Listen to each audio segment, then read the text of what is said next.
Roxy, it's your birthday. Not for real, just for play. This is Cree Summer, and Moana Nui will be right back.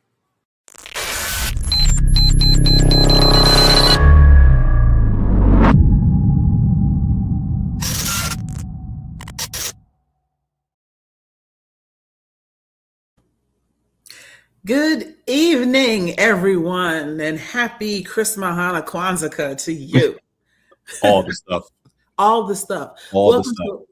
Welcome to another episode of Moana Nui After Dark presents THIStory, the hidden history. And this is our December holiday edition. Now, I will say we did say this is Moana Nui After Dark. We are going to be saying some things today. May not be your cup of tea. That is fine with us. We will shy away from some things that we don't know enough about to roast. So you will not be hearing about some of the things in that Chris Mahana Kwanzaa, specifically the Hana part. We're not talking about Hanukkah because that is not our culture, right? However, Christmas and Kwanzaa is. Yeah. And so you'll see that our lovely spokesmodel, James, has... I don't think you used lovely appropriately there. Over here pulling his best Kente Jones look over here. The dashiki is nice. It reminds me of the character that Chris Rock used to play on Saturday Night Live. You know what I'm talking about. So quick small backstory about this one. I've had this dashiki almost 20 years now. Wow. Got it actually from Shopping Little 5 Points for a 70s themed birthday party because the guest of honor was turning 40 at the time. So wow. Okay. Been in my closet ever since. I've worn it on occasion. I think the last time I wore this was when the first Black Panther movie came out. Nice. Because you know how we were showing out then. Yeah, we kind of forever that night. Yeah. Everybody want to be black. We were blackety black. Not only that, people were showing up to the movie theater, renting out theaters, catering in food, dressed to the nines, coming in with their own little what's the other fictitious place? Zamunda. Come to America. Come to America, yes. God. Yeah, it was a mess. We loved it. But tonight we're talking about Christmas and Kwanzaa. Mm-hmm. And as Blurred, hey Mark, as Mark says from Blurredography, happy Blackmas. Yes. Now, I want to talk about, you know what? I'm going to start off talking about what Christmas is right now in the United States. I could also say in Great Britain and to some extent in other colonized industrial capitalist areas. But in the United States, Christmas is a money grab. And I did not stutter. What do we do other than overconsume food, fly around the places trying to visit family? Yeah, it's nice to see family, but we do it all at once, right? We buy gifts for each other. And there's such a reciprocity in gift giving that if I give you a $50 gift, I expect a $50 gift back. The problem is I could have just gave you $50 and then you gave me $50 and we could just say we love you and leave it at that. But I spent $50 on a gift that it costs $3 to make, right? And now the corporations and all of them have the real money. And you have something that on MSRP is worth $50, but it's worth $3, right? Oh yeah, Jesus is like a Capricorn though. Like he wasn't even born. He was not born in winter. And he like a Libra. Like Jesus was born like the sheep was still out in the fields when he was born. That had to put him in summer, late or early late fall. Summer, early fall. Mm-hmm. Yep. That's when because based on the story of the shepherds gathering their flocks, you're gathering your flock before the winter comes. Exactly. So that out there. Exactly. So, and that brings me to my next point. Well, let's finish talking about what Christmas is right now. It is, what did he say? Toy commercial. Yes. Yeah. Happy birthday, Jesus. Buy some toys. They start advertising for Christmas and sales and stuff immediately. By the time your Thanksgiving dinner has settled, there's Christmas stuff up. And that's another part of consumerism, the Christmas lights and the trees and decorations.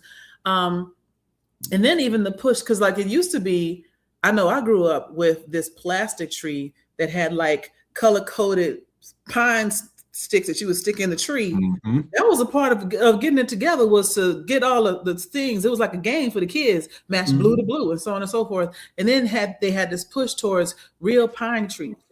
Yep. Now, you can say that was to have a more natural feel, et cetera, et cetera. But one, you're killing fields of pine trees that are just going to sit in a little tub of water until New Year's Day and then get thrown out. And now we got landfills full of what? Some people let their trees stay up till March. So even if they do, the point is the trees were cut down when they could have been living their best life out in the forest where they want to be. But it was also consumerism, because you had to buy trees, you had to employ people at those archeries or whatever. All of that, yes, F them trees, all of that had to go into it, when you could have just had your little plastic tree that you put the little rods in and put some tinsel on it and be done with it. But that also added to the consumerism. Buying kids toys. Santa's Christmas list, right? First off, your kids don't deserve all that. What have they done this year, really? What, went to school every day? You dropped them off at school. They had to go, right? We'll get to the Krampus later. They managed not to bite nobody this year. They deserve a bite for that, right? This year. And then like the shameless advertising of toys to kids, even before Thanksgiving, I mean, toys are cool. Toys are cool, but it's pressure on every family, because we've all bought into this in society that Christmas is for the children and you don't want to upset them, you don't want to disappoint them on Christmas. You know what you could give them? You could give them fresh fruit. Got you a banana and a mango. Look at that. Merry Christmas. But that also goes into keeping up with the Joneses, right? Well, Timmy's mom got him an iPhone, and you can't even afford a B phone, but you're giving him an iPhone so he doesn't get embarrassed for his friends. All of this is consumerism, and it's a mess. Because the desire from middle school through the end of high school to see who got what and whose Christmas was better than the others up until you graduate high school was real serious-ish all the way up through the mid-90s. Yeah, you're right. Christmas isn't Christmas with a dead pine tree in my living room decorated with lights while I listen to all the Black Christmas classics. Yeah. I saw that earlier today. There was a lady said that her daughter kept asking for In My Mind. And she was like, "You mean Silent Night?" She goes, "Yeah, in my mind." Yes. That's how the song goes, right? Yes, it is. Hilarious. But yeah, my dad used to have a CD of Black Christmas music that even now, if I hear one of those songs while I'm out and about, I expect the next song on my dad's CD to play next, right? Yes. Like if I hear Otis Redding's Merry Christmas Baby, it's got to be Silent Night after that, because that's how the CD was burned, right? But blackness aside, we do way too much spending, especially in today's economy. Who got money to be buying kids all these toys? Want to get them sit and spin, or Barbie hairdresser kit or something, and call it a day. Get them some yarn and a crochet needle and make their own clothes. I am happy my nephew is into animals still at this point at his young age, as opposed to me at his age, where I was into everything robots and science fiction. So I know we are not the same. A stuffed animal that is something that he doesn't have, that is either out there in the wilderness or lives in a zoo, he good. I was an easy kid, but my parents didn't want me to be easy. Like, they were like, "What do you want for Christmas?" Money. From as far back as I can remember, just give me money. Because I didn't know what I wanted, but money always made things easier. I could go to the movies on money. Yep. I don't need this heartfelt, long-lasting gift that I'm always going to remember came from my mother. Give me $20. You know how many times I could go to the movies in 1988 for $20? Oh, at least 4 times. At least 4 or 5 times. Exactly. Or give me money and I'll put it towards something I want, and I'll decide that later. I remember my mom would give me money. She would demand, present what you bought with the money. Yes. And I'm like, I bought a good time because I went to the mall and hung out. Receipts, because I wanted to make sure that you out there without adult supervision didn't do anything nefarious.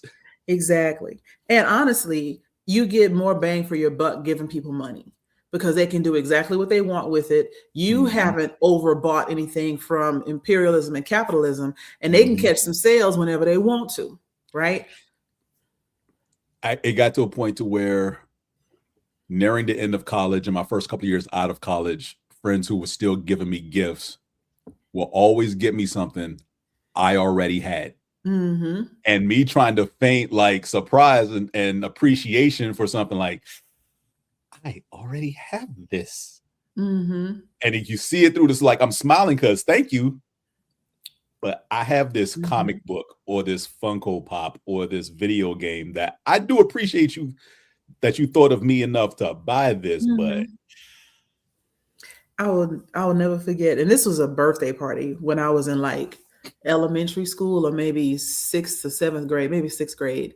And there was this toy for girls called fashion plates. And all it was these little blocks of things that you could like lay down and like trace it with pink crayon or blue crayon and make these little fashion like outfits. Mind you, I'm not into fashion now, but my sister liked it. And we like to color the girls in brown, right? Because naturally.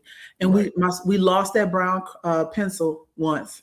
And then this girl came to my birthday party and she was bragging about how she found something that nobody else had. And it was going to be the best gift ever. And it was something I'd never seen before in my life. And I'm excited to open it. And when I opened it, I was like, oh my God, thank you so much. This is great. Kim, now we got the brown again. And I didn't realize that I had insulted her by saying, you know, not only is this not special, I already have it. But I was genuinely happy to have the brown again, you know. Right. I've thought about that from time to time over the years. Like I was an evil child. You want art supplies for Blackness. Yeah. If somebody gives you money, you can buy the art supplies exactly as you want them, right? Because I don't know what art supplies you want or need. Exactly. Because you will get, you know, chalk from me and you will be thankful. But so American consumerism has taken over every holiday. Every holiday we have is just an excuse to overeat and buy a lot of stuff you don't need. And if we got out of that, we could absolutely upend the economy. Just don't buy nothing for Christmas. Sit around with your family and tell them you love them. Tell Christmas stories or whatever, or entertain each other. Go play football or something outside. Do something other than exchange gifts that you don't want and then try to figure out how you can pack this in your suitcase to go home. Right? You can save yourself a lot of time and money. Absolutely. As I told my family last year, y'all present is me flying up here. I told my sister the same thing. That's how I got out of going home one time. She wanted a refrigerator. You do understand that me and the refrigerator cannot show up at the same time. Right. So you get this fridge or you get me to come home. And she picked the fridge. I was like, I'm good with that because I didn't want to come home no way. Yeah. Excuse to get into massive amounts of debt. Everybody charging things in their credit card that they can't afford because America doesn't understand money. The average American sees a credit card as something they can pay off later, not recognizing that the moment you start accruing monthly interest, compounded monthly, by the way, something that you pay $50 for because you couldn't afford it at the time, you're going to end up paying $75 for it, give or take, you know, unless you could pay it off before the end of the month. Otherwise, it's going to eat you up. It's about as bad as student loans. Now, let's talk about Christmas. Another story. Yeah, we're not going to get into student loans. No, we're not. No, we're not. I wanted to kind of debunk this widely accepted myth that Christmas has anything to do with Jesus Christ, because it doesn't. It is an old pagan holiday. First off, let me remind you that pagan is not a people. It is not a culture. Pagan is the generic word for anything not Catholic. Offshoot cult. Yes. Roman Catholic specifically. Roman Catholic specifically. Yeah. There anything that is not a very widely practiced religion is pagan in that region. Christians were pagans once upon a time because they were an upstart culty kind of religion that nobody really knew about. And when the Romans decided they wanted to rock with Christmas and force everybody into Christianity, they Frankensteined Christmas and Easter together to match the holidays that were already happening. And so to give you a brief review of that, let's go to our favorite author, Aaron Magruder, and his show Boondocks, where Huey breaks down Christmas for you, because this is all true. Granddad, it's clear from the scripture that Jesus was not born in winter.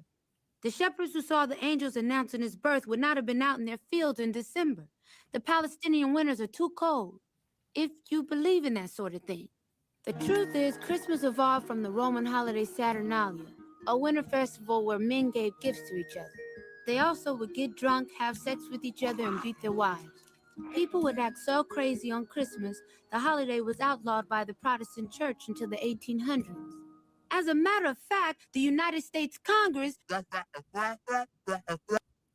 Yeah, and that's pretty much where it goes off the rails. Right. Like Granddad said, all I heard was Granddad blah, has officially blah, tuned him sex, out. Right. blah, blah, Congress. But he's right. One of the reasons that we have separation of church and state is because a lot of the Protestants thought that specifically Christmas had no place in their uptight mindset. You know, the problem with a lot of the Protestants that came over on the Mayflower, or whatever you want to call it, is that they weren't escaping religious persecution. They were escaping people who hated on them for their religious persecution. They were persecuting others. The prudes came to the United States, and that rocks with us to this day.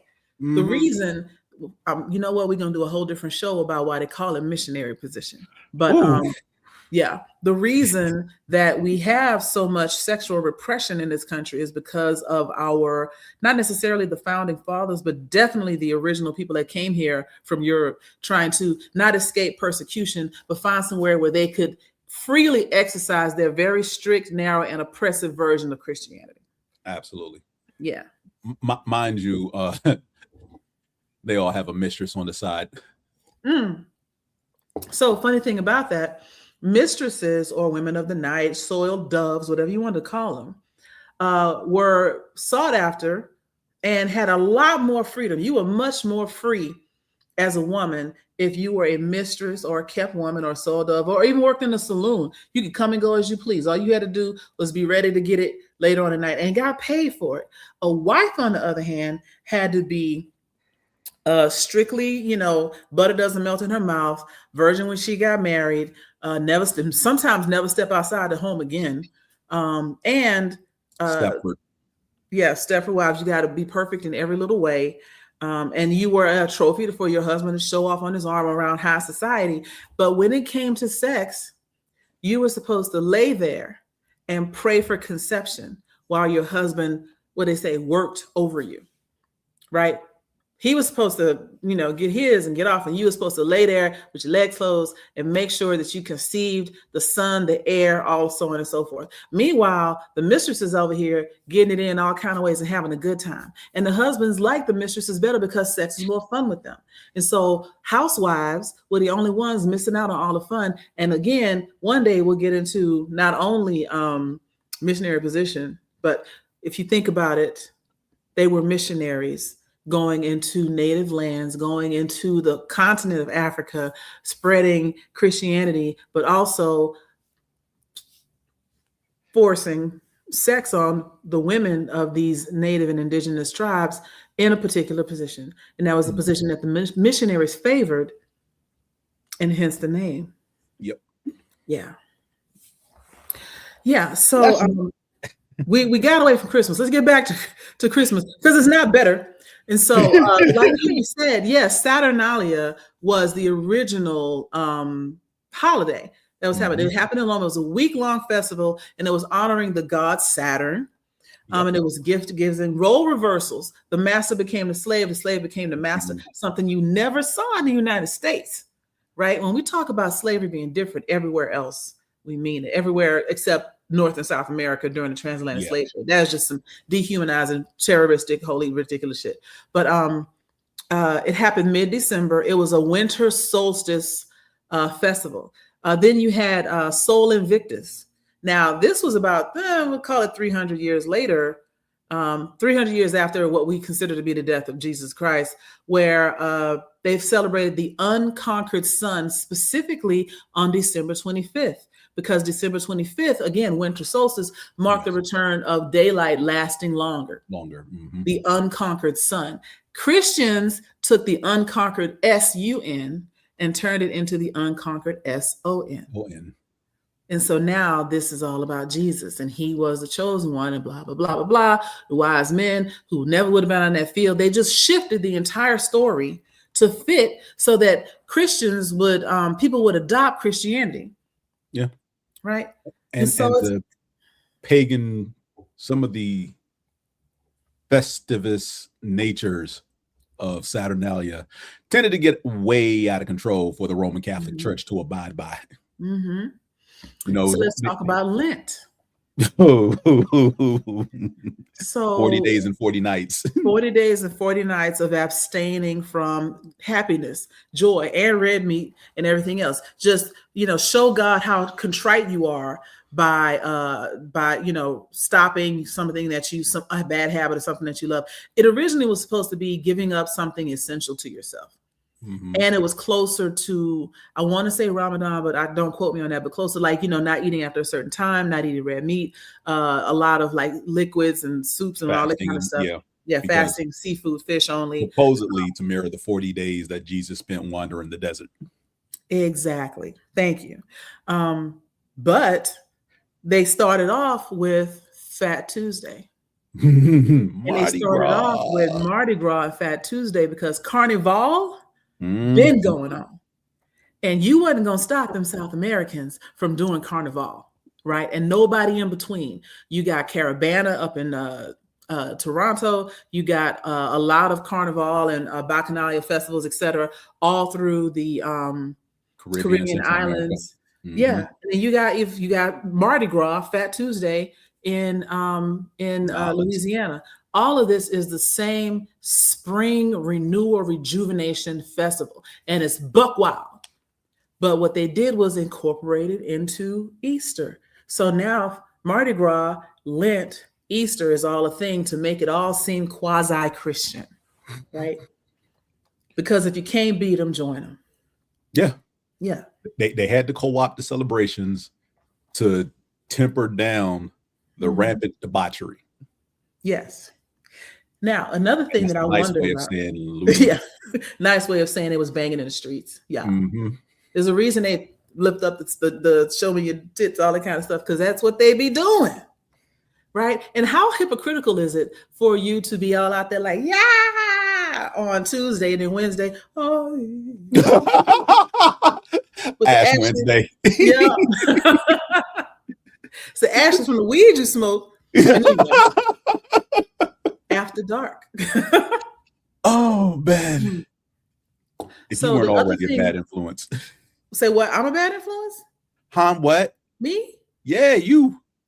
I think not. I think not. I mean, I already know I'm a bad influence, but okay, as long as you know you are too. And they left us alone tonight. It's just me and you. So nobody to stop us from saying whatever we want to say. Okay. I've told plenty of people I do not want to be a role model. One other thing that I want to bring light to, and I love that in the last, say, decade or so, we've seen more movies about like Krampus and all the other like dark things that came out of the Nordic states and whatnot. But Yule Tide, the Yule log, all of that is Germanic, Norse god, Loki and them type of stuff. So again, it was the winter solstice, which was the shortest day of the year, and they would light bonfires. And the Yule log was a gigantic piece of wood that would burn the entire like week-long thing. They would decorate their homes with mistletoe, holly, ivy, the same things we do now. The whole green and red motif is very much Norse Germanic, right?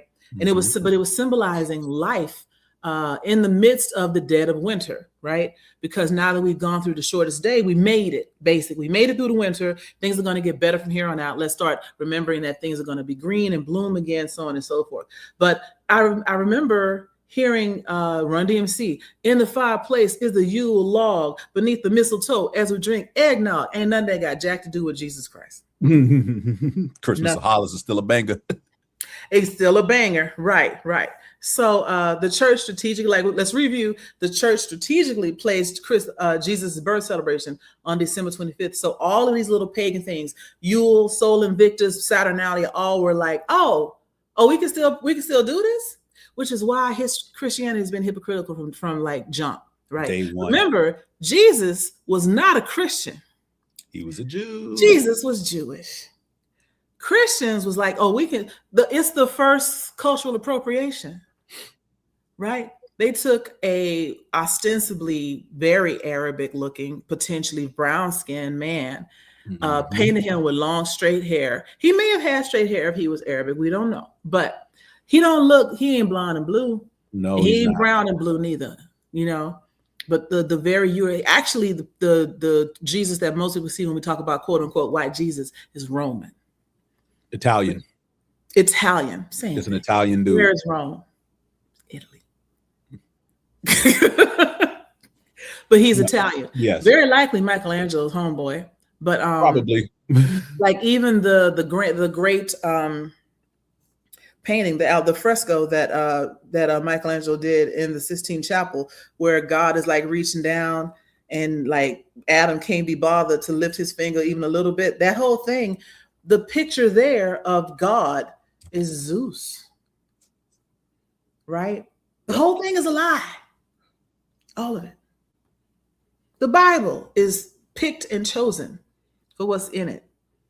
And y'all need to know this. I mean, if you're going to continue to throw money at this idea of Jesus being born at the wrong time, you can absolutely be a good Christian. You can be devout in your faith, but recognize that Christmas as a holiday is some BS, right? And celebrate with your family. You don't have to buy into this capitalist consumerist thing, But I'm slide out the way because someone wants to see. We will get to Kwanzaa shortly. Mm-hmm.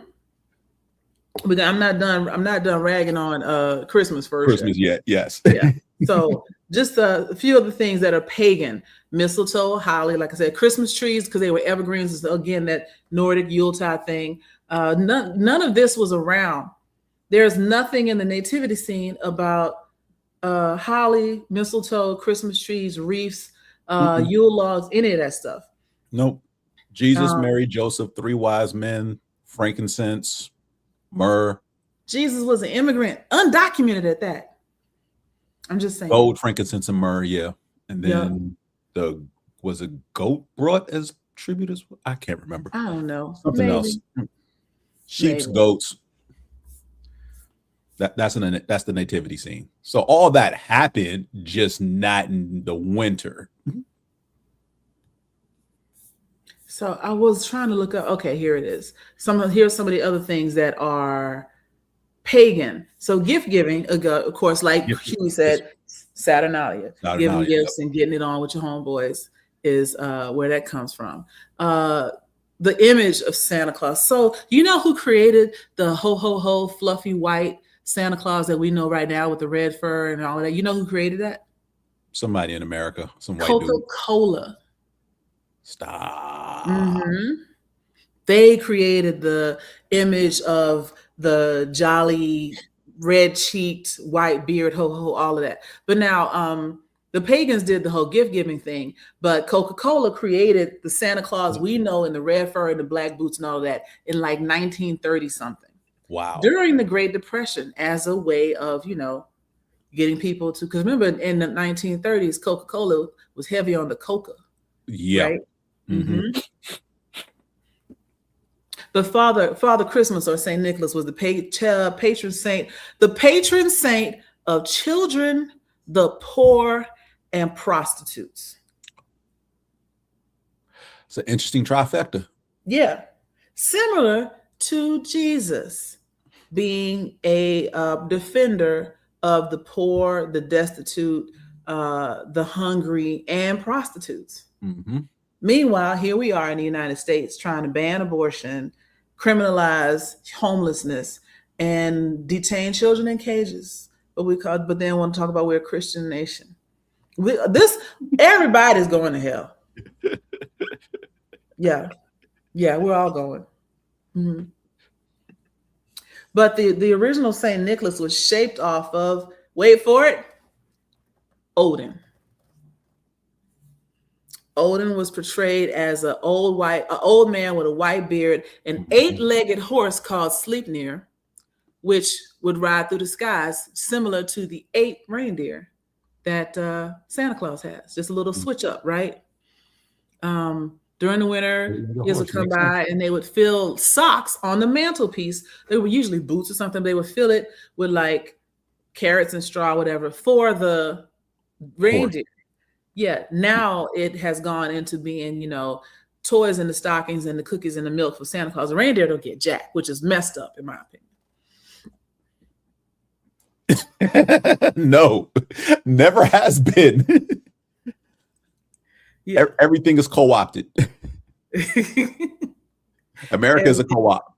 America is one big snatch of cultural appropriation. Yes. That's all we do is I think I can't remember his name, but he was one of the writers on the Chappelle Show, the white guy that used to write with Dave Chappelle. And he said the one thing that white people can do is credit.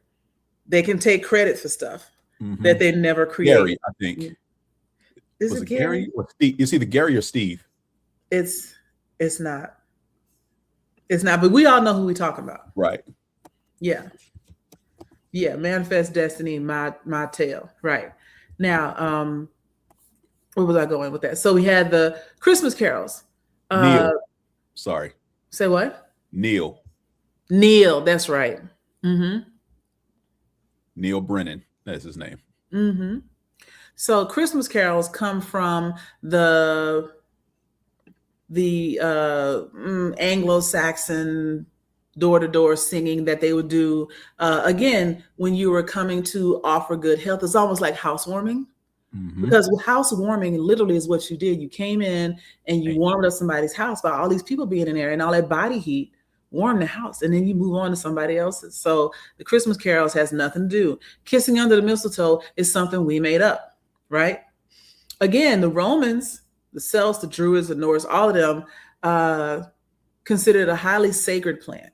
And we've turned it into something to just kind of mess around and kiss under. But again, it comes from, it actually was a medicinal plant. Yes. Same thing with holly, right?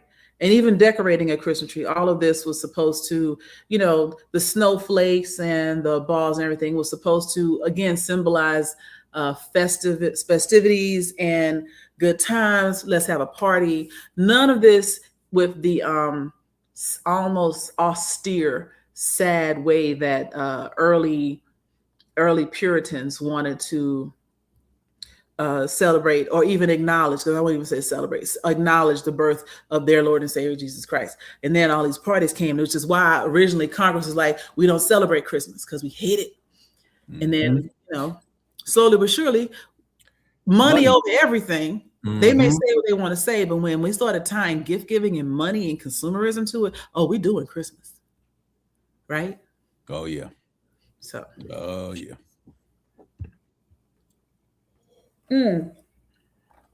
Speaking about this, the youngins, we'll call them youngins. Okay, so don't judge me before you know the whole story. I was in Target. You saw this recently. I was in Target because the CVS that I get my medicine from is in Target. And while I was in there getting my medicine from the CVS, these maybe 20 or 25 young dudes, young black men come in. They all got on like green and black Christmas robes. Some of them even looking like Demon Slayer, but it was just a coincidence. And I'm like, what are y'all doing? Because they all walked into like pajamas and Christmas robes. Oh, we're going, yeah, we're still boycotting Target. I told you I was in there because my medicine is at the CVS, and the CVS is in Target. Pay attention. I wasn't just in Target to be there. I had to go through it to get to the CVS. But so as I'm walking out, I'm seeing these dudes come in. I'm like, what is happening? And they're like, oh, we're about to do Christmas carols. Okay. And my first thought was, this is a publicity stunt from Target trying to have these young black kids singing Christmas carols. But then they opened their mouth and I was so offended with what I heard. I can't say it all, but they did drop some N-words. It was super ratchet. And the last thing I heard when I was like, I gotta go because I want to make sure I'm not on camera with any of these people taking video around here, was put that pussy on me. I don't recall that being in any Christmas song. No. Okay. No. Okay. They So, just took the whole ratchet Christmas Carol thing to the nth degree. right. Because I mean, To the- because I remember first hearing ratchet Christmas songs. What was it? The 12 Days of Christmas. I forgot, was the Quad City DJ song. Yes, that was the jam. 5 fresh Month. gold chains. That was the jam, but it was wholesome compared to this nonsense. I don't even know what they were talking. Raw, yes, it was crazy. I was offended. I was like, who greenlit this? You know, it just goes to show that they still tone deaf. I would not have let them in if they had told me what they were going. Because I was expecting to hear like, you know, Morehouse Glee Club or something, and then instead I got put that coochie on me. Yeah. It was 5 months free rent for that one when that girl did her part.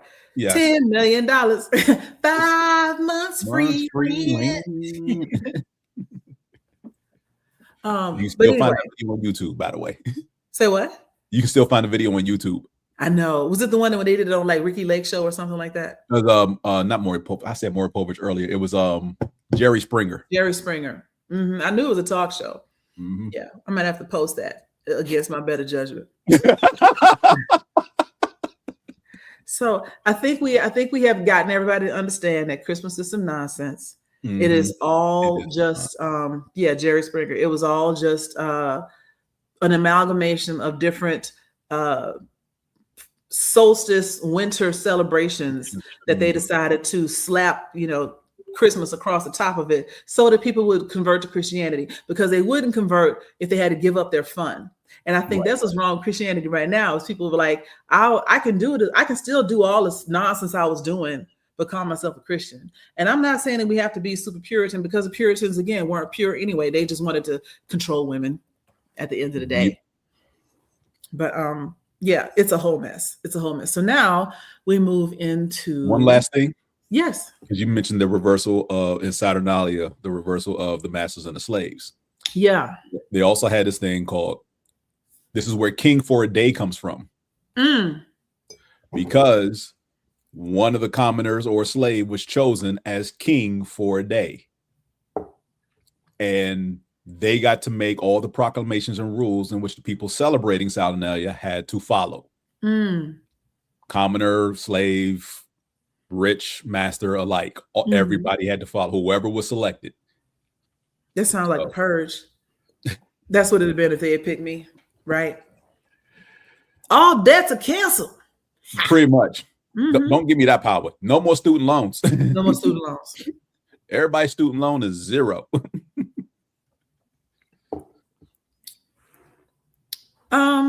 There may have been stipulations, so they may not have picked a slave to be king for a day, because a poor white person was not going to free. As a matter of fact, I say that like there weren't indentured servants that were the same color. Same thing, right? Before, because all of this was started way before the transatlantic slave trade. Absolutely. Yeah. So, and you still had people of different ethnic backgrounds in different places in much smaller numbers, and they were treated differently. You know? But like you said earlier, slavery there was not slavery here. Slaves had. I'm not trying to romanticize. I'm not trying to say no way. But it was more indentured servitude. But it was more like indentured servitude. You could buy your freedom. There was endpoints. The family units were kept together. They didn't separate mothers from children and fathers from wives and stuff and sell them off in different places. It was just a slave class, so to speak, similar to, I guess you would think, like the Untouchables in India.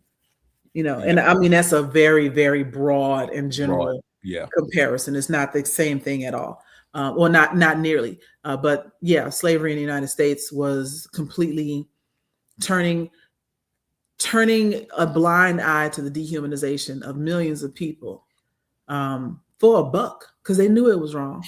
You know, people are like, oh, that's just how it was back then. No, it wasn't. It's not how it was at all. They just decided to do that because they needed the money, and then they wanted the money, and then they wouldn't give up the money in that order. No, they did not. Meanwhile, Black people, let's talk about Kwanzaa. Yay! So put this up. This is how you light so I'll tell you what, first off, it's the Kinara, which is similar to, well, it's a candelabra, we could put it that way. But you're lighting all of these. You see, you start in the middle, then go from the right or from the left to the right, and then all the way across. So 1 in the middle, and then 2, 3, 4, 5, 6, 7. So let's go through these. The does that say? Did that say Ujoma? Am I reading that wrong? Put it up again. Yeah, Umoja. Okay, my dyslexia got me for a second. So you switched the J and the M. I did. So Umoja is going to be your starting principle. First off, let's talk about where we got this from. So Kwanzaa was created in 1966. Created in 1966 in order to give African Americans a sense of community and connection with their African heritage. So it was something for African Americans and all like diasporic Africans to celebrate. And it's not a religious holiday. It is more of a family community festival or celebration. Yeah. So it was created, like you said, in 66 by Dr. Moana Karenga. He was a professor and activist in the United States. It was founded in the aftermath of the Watts Rebellion in Los Angeles. So if you understand what the Watts Rebellion was, it's the same thing we rebel against nowadays, police brutality. It's similar to what birthed the idea of the Black Panthers, right? Was this idea of we're tired of getting beat up and harassed for no reason, and so we're going to rebel. And so people see the Watts Rebellion as just Black people being violent, but what drove them to that? You have to understand that. And so this was a response to that of we need to have our own culture. We need to have our own. Yeah, we need to have our own. We're fully aware of that. And so I want to say the name Kwanzaa is from a Swahili phrase, matunda ya kwanza, which means first fruits. The extra A, because Kwanzaa just is Kwanza, but they added the extra A to accommodate the 7 children at the first celebration who each wanted a letter, apparently. So, do what you got to do for the kids. But again, it's a harvest, first fruits, winter solstice type of celebration because it happens on December 26th, the day after the Western world celebrates Christmas. But it's a week long from December 26th to January 1st, which is usually when most people have time off from work. So, you can celebrate Kwanzaa the whole time, but you start with Umoja, which means unity, right? That's the first candle that's lit. And then the next candle is Kujichagulia, in case you were wondering how to say that, which is self-determination. Again, we're talking about building community, right? First unity, we come together, self-determination. We decide who we are, what we do, how we're going to be called, what our purpose is, right? Then Ujima, which is collective work and responsibility. Here's your coalitions, right? Here's your communes. Here's your Black-owned businesses, right? Which leads to Ujama, cooperative economics. This is keeping the Black dollars in the Black families. Right. It's the same thing we're doing with this boycott of Target and with trying to buy Black, buy up the blocks, all that kind of stuff, is to not be the source of revenue for everyone else, but be a source of wealth for ourselves, right? Next is Nia, which is purpose. Again, why are you here? What are you doing? And understanding your connection to the larger entity. The idea of rugged individualism kills society because nobody looks out for anybody else. And so recognizing combination of cooperative economics, collective work and responsibility, and purpose leads to a building up of society from within instead of tearing it down by separating and isolating everybody. After purpose, you have Kuumba, which is creativity. And then after that, the last one is Imani, which means faith. And so you go from unity to self-determination, collective work and responsibility, Ujama, cooperative economics, Nia is purpose, Kuumba is creativity, and then Imani is faith. And this is actually celebrated worldwide, right? From a lot of diasporic African ancestry populations, right? And if you want to know more about Kwanzaa beyond just the candle and lighting and like the ceremonies that are happening every night, et cetera, how families celebrate it as a unit, go to the National Museum of African American History and Culture before they tear it down because Trump be on some nonsense. But their website has a lot on Kwanzaa, and it should be on their front page this time of year. All right. Okay. We could, so are we celebrating that? Yes. Okay. And I don't know if you saw this one from earlier. I didn't, because I was reading on another page. So yeah, for the record, no one in Africa celebrates Kwanzaa, and I didn't say that. I said diasporic people around the world. So listening is fundamental. But the question, what did our ancestors celebrate this time of year before 1619? They celebrated whatever they wanted to in their respective countries because they weren't here, right? And so they already had unity and purpose and self-determination, and more than likely did celebrate some sort of winter solstice, as a lot of people do, because winter happens all over the place, right? Maybe slightly different times depending on geography and equator and all that kind of stuff. But yeah, they just celebrating whatever, you know. But then the need for a reminder of your connection back to the motherland sparked this desire. There's a lot of Pan-Africanism and return to roots that happened when we started to really come to grips with the fact that we were never really going to belong here. Right. It's similar to, like, you hear a lot of mixed kids talk about this. I didn't belong in one, I didn't belong in the other. A lot of ethno-Americans feel the same way. You know, if you are Asian American, Latin American, African American, because American is white. Even Native American has a modifier, even though they were here first. Yes. You're made to feel other, because when you hear American, you think white. Even Black people do. Everybody does, right? But trying to connect to something beyond that, connect back to our African roots. Even because, first off, Kwanzaa isn't made up. It was a riffing, similar to the way Christmas and all of this and all these other things is made up. The Swahili words, the celebration of a winter festival, all that stuff did already exist, but calling it Kwanzaa, which again is Swahili for like first fruits, that whole phrase, is African Americans' attempt to create something connecting them back to the motherland. You know, and not everybody celebrates Kwanzaa, but everybody knows about it, which I think is a good thing. And the more people that know about it, maybe we will start to see more Kwanzaa celebrations, aside from, you know, BET at midnight or whenever they do it or whatever. Right? Less I say about BET, the better. You know? So, go ahead. What were we about to say? Nah, just what else you got? So the question, are we celebrating Kwanzaa and at challenges, games, and comics? No. Because I'm gonna be in Houston with my sister celebrating Christmas, by probably buying her a bunch of stuff. The same way I talked about it before. So I take care of my sister, and she's very much spoiled. And so she's gonna ask me for something, and I only see her once a year, so I'm gonna get her whatever it is within reason that she wants. And then the rest of the time I'm there, we're probably, I don't know, I'll stock up her freezer with like seafood and meat from the butcher shop, and you know, do some other stuff like that. But you know, Mark said, I've yet to meet anyone who has celebrated Kwanzaa, and I think that's sad. I've only met one family that celebrated it, and when they did, when I was there and they celebrated, it did feel stilted. Mm-hmm. You know, because again, we're just as colonized as everybody else, and we grew up with Christmas. We grew up with wanting to have a piece of that American fantasy, because it wasn't a dream, it was a fantasy.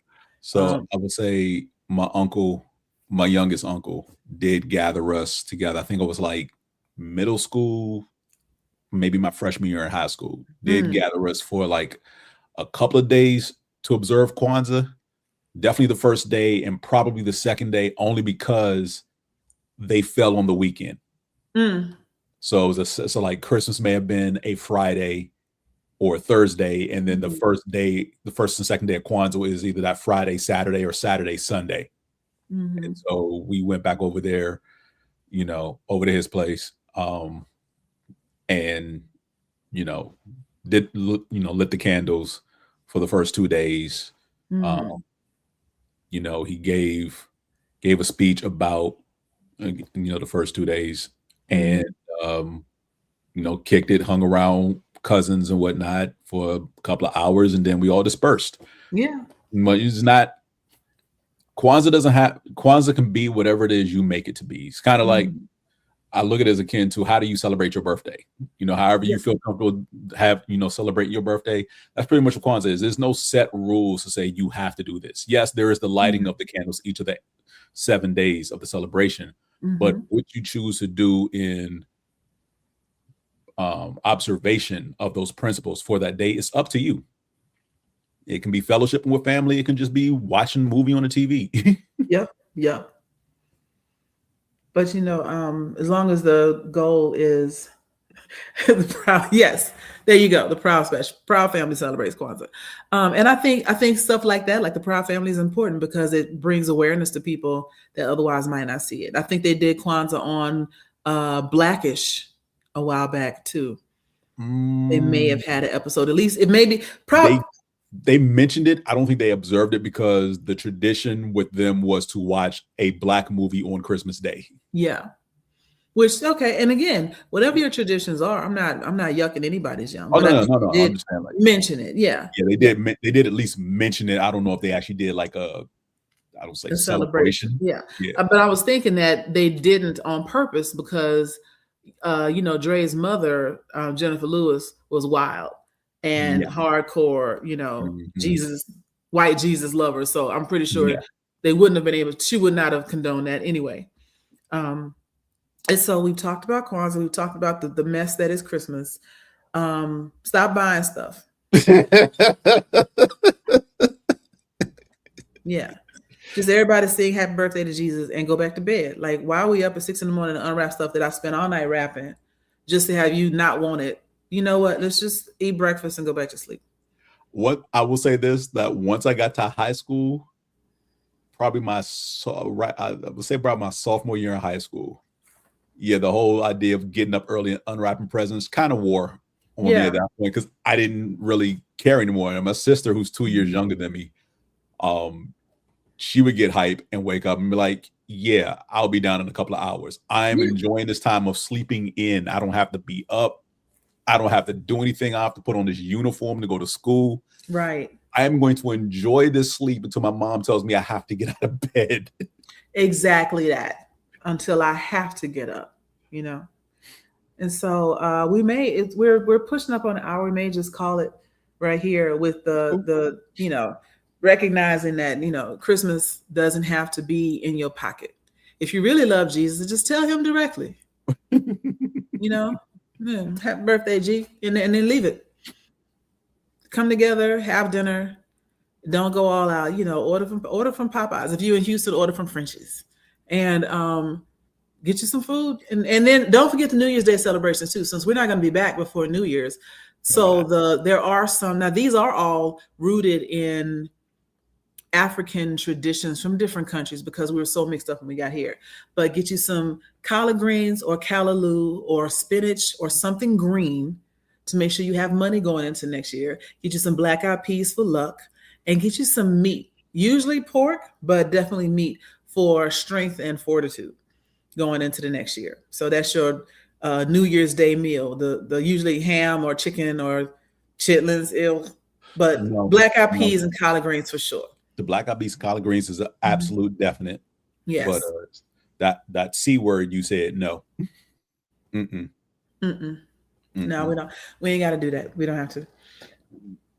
What's funny is like I was reading a tweet thread talking about how most indigenous cultures don't waste any part of the animal. They're using everything from the skin to the bone, and so they wouldn't have wasted chitlins or intestines or trout. There's a tripe. There's a lot of names for it, and a lot of cultures will eat pieces of it, but some of the sausage casings are pig intestines. Yes. Which is chitlins, Mm-mm. Not the same. It is the same thing. It's not the same. It's the same intestine. No, it's not. Yes, it is. It's different intestines. It's cleaned to hell and back. Is very definitely clean. In my mind, it's not the same. Because chitlins is just unholy. Put up this last comment about I'm free. I say no to chitlins. So this was the conversation that we were having on Threads, is that a whole lot of cultures that were never enslaved eat, chitlins, yeah. pig's feet, hog's head cheese, or, pig snout, pig tails, and chitlins, along with everything else, every other part of the animal, because to not eat a part of that animal that gave its life for you is wasteful, right? Yes. Use it for something. And so, but we've been shamed about chitlins. Now, granted, they stink and I wouldn't want to eat them, but there is a use for them, hence the sausage casings, Yeah. Boudin, which is very popular in Louisiana, uses pig intestines as sausage casing, and so when you clean it out that well and you get all of the internal cilia and all that other stuff, but that, yeah, so they had a choice to eat it and we didn't. We had a choice.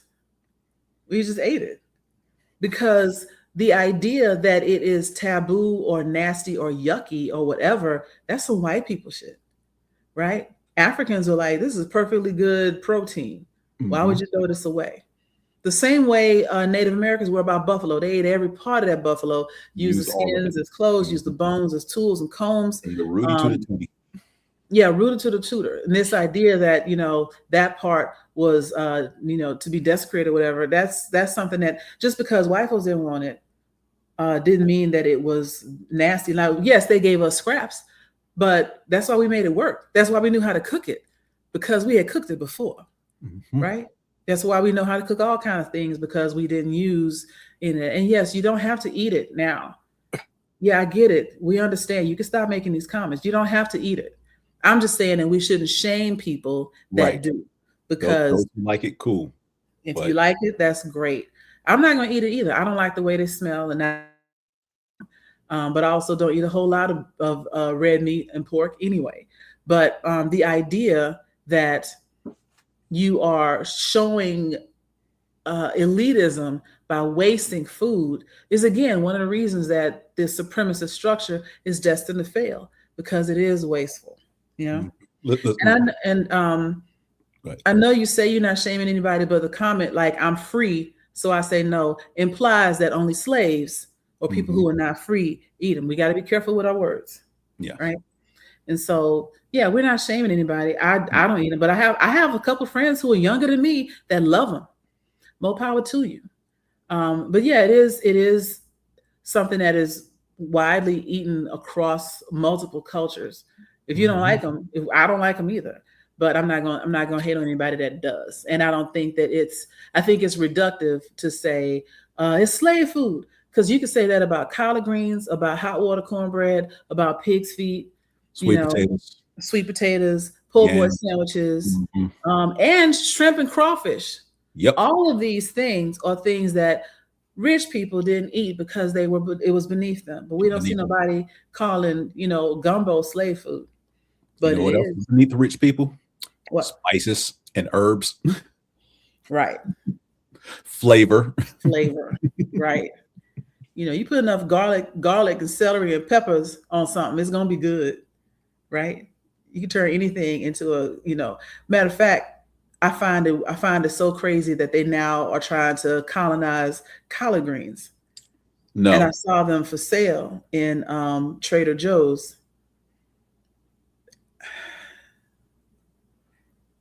But Trader Joe's has had collard greens before. No, I'm not talking about I'm not talking about the produce aisle. I'm talking about frozen pre-packed collard greens. No. Yes. Okay, I can live with glory greens in a can. Yeah. I don't mind glory greens. I've been doing that for years. But yeah, Trader Joe's had like fresh frozen collard greens ready to like heat and eat. And I'm like, that's not how you do it's really collard greens. You could do that with spinach, because you can just throw a little butter and garlic on spinach and be good. But collard greens need some attention. Yes. Yeah. Brothy rice. Yeah. Everybody has their version of that. Whether it's egusi soup or gumbo or kimchi jjigae or pho. Pho is with noodles, but still it's broth. A whole matter of fact, the reason that Americans and to the greater extent Europeans are gaining weight is because of our love affair with wheat flour and the over processing of it, specifically in the United States.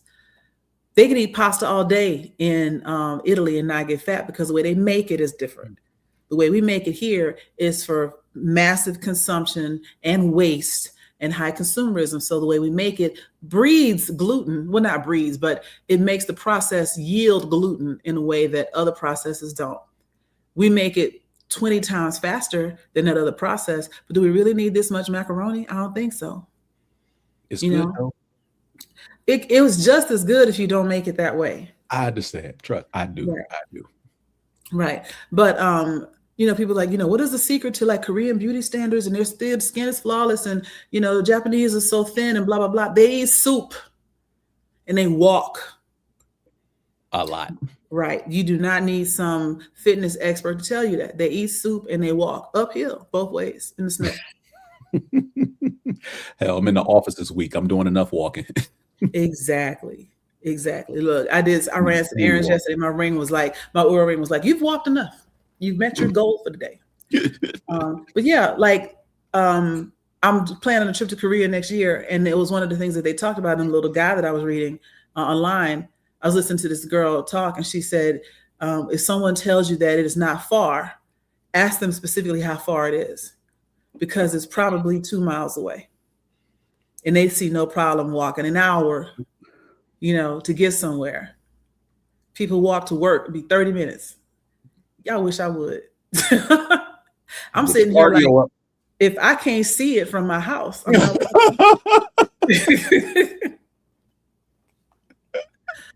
oh man. But anyway, so you planning to go home to where you're from? I don't want to, give too much of your information away. No. I've already had this discussion with my mom before Thanksgiving because of what was happening then with airlines. I know things have pretty much tapered off, but at the time there was like flight reductions for the day being, down 30% and possible chance of a plane getting canceled. They would try to at least let you know 24 hours before your flight. I didn't want to have the situation of me trying to go up there, my flight canceled, or me trying to come back and my flight canceled. Yeah. So it's like, I will catch y'all next year. Yeah. Things calm down, hopefully. Okay. Yeah. I'm going home to Houston just for like Tuesday to Saturday. And then I'm back. And we're doing girls' night for New Year's. But I'm going to remind myself that we need black eyed peas and collard greens along with whatever to have our New Year's Day feast. But for everybody out there, I may have offended you with some of the things I said about Christmas. Good luck with that. Look it all up. Deal with it.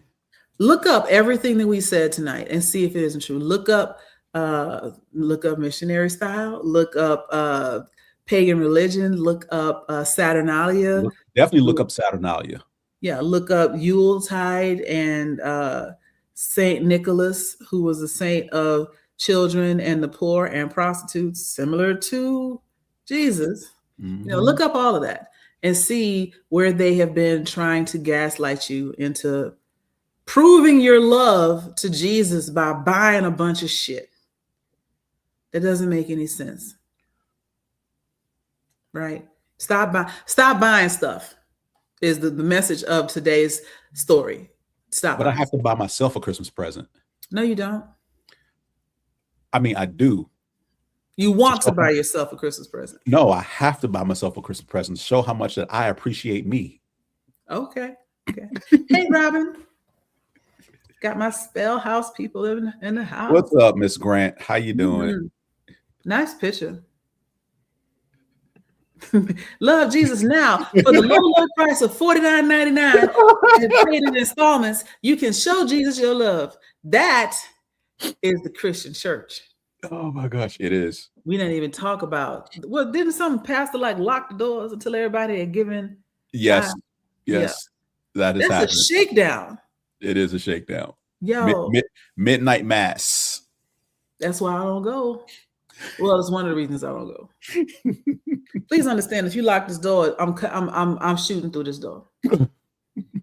I'm biting people till I get out. First of all, I did not agree to be locked in. Yeah, exactly. You can't make so you holding me against my will. Right. This is kidnapping at this point. can't make me give you my money.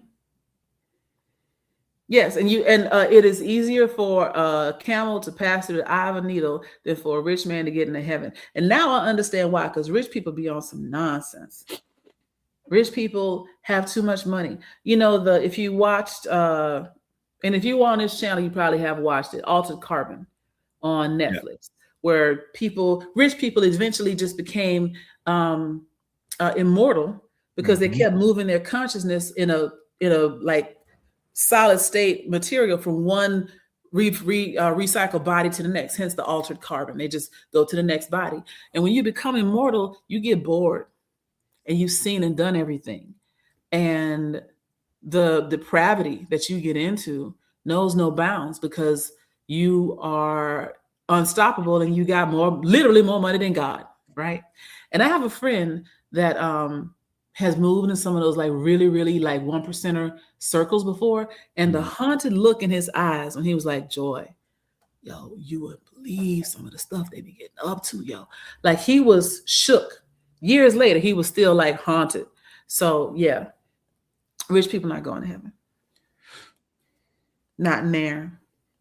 But anyway, this has been fun. I hope you all have learned or at least been challenged on some of your thoughts and beliefs. Continue to practice Carnival because I have every intention of going to one again because I've been to one before. It's a great celebration. Dig into your personal roots. You know, figure out what your ethnic celebrations are for this winter solstice, celebrating the return to longer spring days coming soon, you know. Or as I like to borrow from the Seinfeld show, which I've never seen, the Festivus for the rest of us. Festivus for the rest of us, right? Happy Christmas, Mahana Kwanzaa. And go forth and be true to yourself. Figure out what you want to do. But stop buying stuff.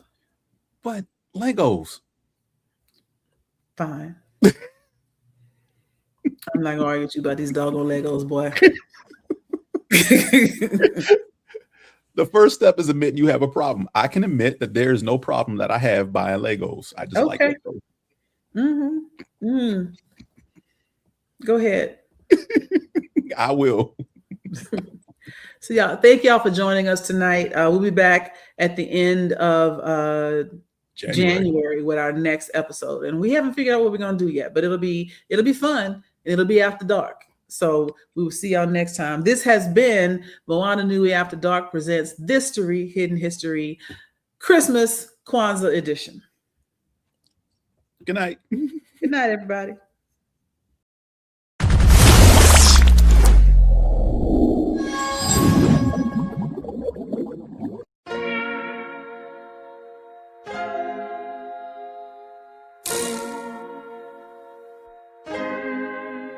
So many stories left to tell, even if we have to ourselves. Can't keep history on the shelf. If they won't tell it, we will. If this the land of the free, it was a freedom then, when they annexed Hawaii and called it Cedar Lands, without any type of payment and no signing off. Called themselves a republic in 1894.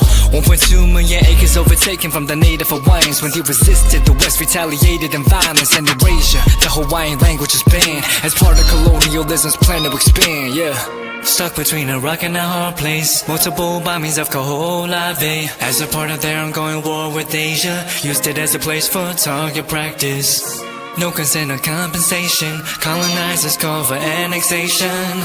No regard for all the locals. School will never let you know. So many stories left to tell, even if we have to ourselves. Can keep history on the shelf. If we won't tell it, we will. Too many stories left to tell, even if we have to ourselves. Can keep history on the shelf. If we won't tell it, we will. We will. So if you put Hawaii in a perspective, well, Black and Asian history is interconnected. Considering the fight with the Pacific, then of course versus Asia, they was treated as a middleman for war, but didn't let the Western colorism run its course. Cause dark skin was a sign of dignity to core. The land was taken in the name of capitalism, when prior to it was an actual kingdom. Clap back at the system. Stuck between a rock and a hard place. Multiple bombings of Kaho'olawe as a part of their ongoing war with Asia. Used it as a place for target practice. No consent or compensation. Colonizers call for annexation. Network out for all the locals, school will never let you know. So many stories left to tell, even if we have to ourselves. Can't keep history on the shelf, if we won't tell it we will. Too many stories left to tell, even if we have to ourselves. Can't keep history on the shelf, if we won't tell it we will. So many stories left to tell, even if we have to ourselves. Can't keep history on the shelf, if we won't tell it we will. Too many stories left to tell, even if we have to ourselves. Can't keep history on the shelf, if we won't tell it we will. We will.